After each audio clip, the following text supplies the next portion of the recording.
When we're writing narratives, we run the risk of losing our reader if we have too much action or too many thoughts and emotions. If we have too much action, just event after event after event after event, our story sounds a little bit unsophisticated. It tends to sound a little bit childish. We don't get to any depth, and it's really hard to build a connection with the reader. However, on the other hand, if our story is all in our heads, it's all thoughts and emotions and reactions, we run the risk of boring our reader and not actually telling a story with a beginning, middle, and end. Today's writing move is going to help us find that exact right line to walk in our narratives. Today's move is balancing actions with thoughts and emotions.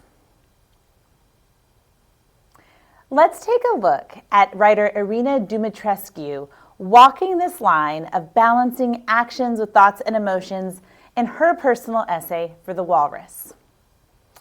I ask my son if he wants to go on one of the big coasters, but he says no. It is his first day at an amusement park and he has nothing to prove, so I leave him with his father and set out on my own. I don't know if my bravado at this point is ignorance or an attempt to trick myself, but I gamely choose to sit in the front row alone.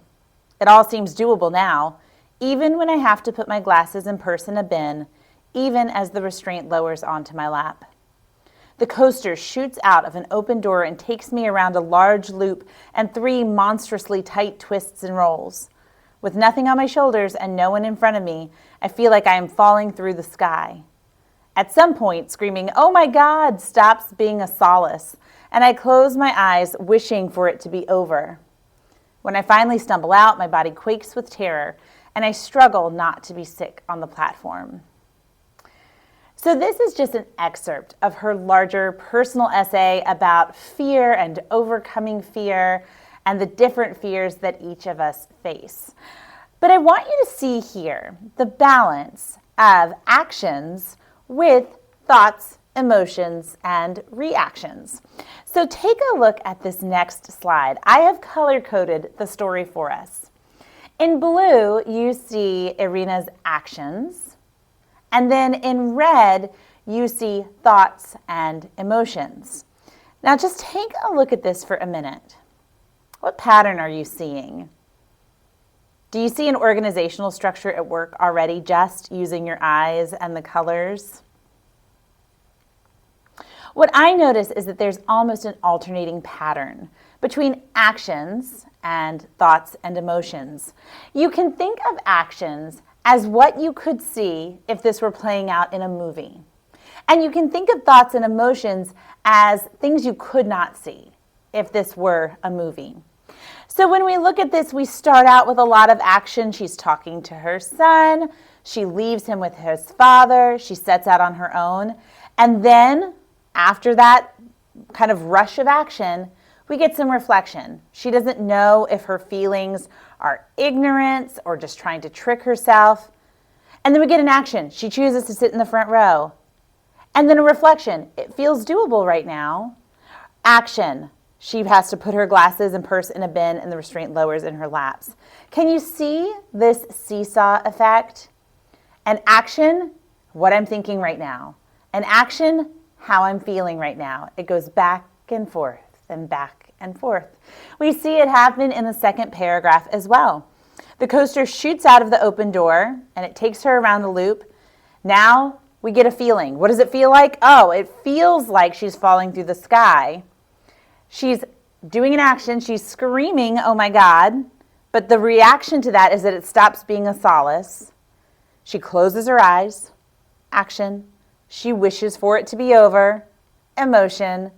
And then she walks out. Again, that seesaw effect, right? Action, thought, and emotion.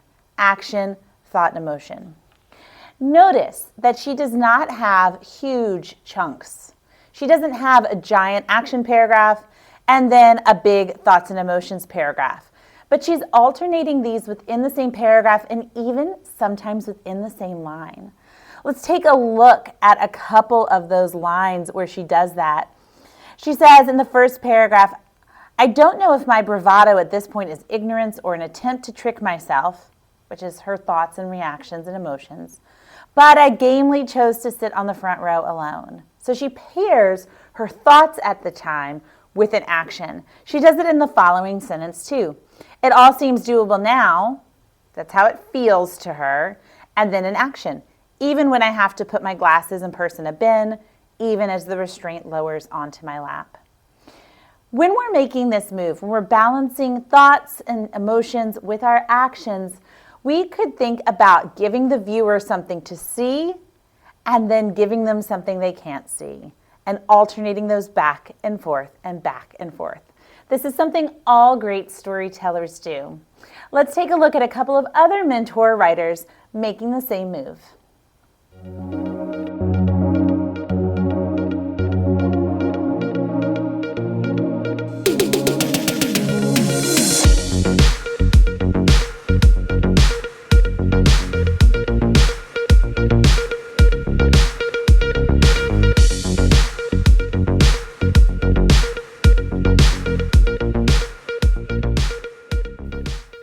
So where would your personal narrative benefit from some color coding? Might you go through your draft and highlight in one color everything that's an action and highlight in a different color everything that's a thought, an emotion, or a reaction? What would you see? Do you already have balance? Maybe you see that you have all actions and you need to go in and add what you're thinking and feeling at those moments of action. Maybe you realize that you've erred on the side of thoughts and emotions and there isn't enough action happening in the story. What would a viewer see if this narrative was a movie? What would they be watching on the screen? Go back and add that in. Where can you create this seesaw effect of action, thoughts and emotions? Action, thoughts and emotions. Thank you so much for watching. Please make sure that you subscribe so that you don't miss any mini moves for writers.